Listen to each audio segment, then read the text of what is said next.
Supreme Court dismissed the appeals against the bail granted to accused number 2 father-in-law and accused number 3 mother-in-law were allowed, and appeals against bail granted to accused number 4 and 5 Sabah and Aisha were dismissed, and directed the trial court to make endeavors to conclude the trial expeditiously without being influenced by any of the observations contained in the judgment in the case of Shabeen Ahmed versus State of Uttar Pradesh.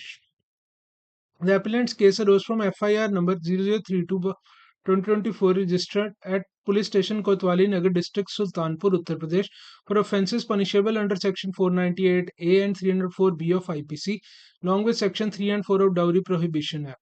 FIR was lodged on 23 January 2024 by appellant. It stated that Shaida was married on 7 February 2022 to accused number 1 Sami Khan. Shortly after marriage, family members of matrimonial home began demanding additional dowry. According to FIR, the in-laws first demanded a bullet motorcycle, which appellant provided in name of the deceased. Thereafter, they allegedly demanded a car, but appellant, due to financial constraints, sought additional time. It was alleged that because these dowry demands were not completely met, deceased was subject to continuous harassment and cruelty by accused number 2, 3, 4, and 5, as well as by husband who resided abroad at the relevant time. FIR further recounts that on 22 January at around 6:15 p.m., father of appellant received a phone call from accused number 2, father-in-law, asking him to come immediately. When appellant, his father, mother, and other relatives reached matrimonial home, they allegedly found the deceased body with a dupatta around her neck tied to ceiling fan and her knees still resting on bed. On being informed,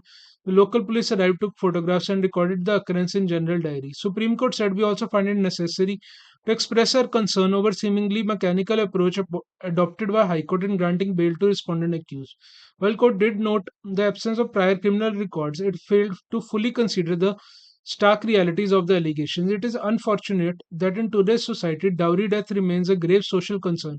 In our opinion, courts are duty bound to undertake deeper scrutiny of the circumstances under which bail is granted in these cases. Social message emanating from judicial orders in such cases cannot be overstated. When a young bride dies under suspicious circumstances in barely 2 years of marriage, judiciary must reflect heightened vigilance and seriousness. Superficial application of bail parameters not only undermines the gravity of offense but also risks weakening public faith in judiciary's resolve to combat menace of dowry deaths. It is thus very perception of justice, both within and outside courtroom, that courts must safeguard, lest we risk normalizing a crime that continues to claim numerous innocent lives.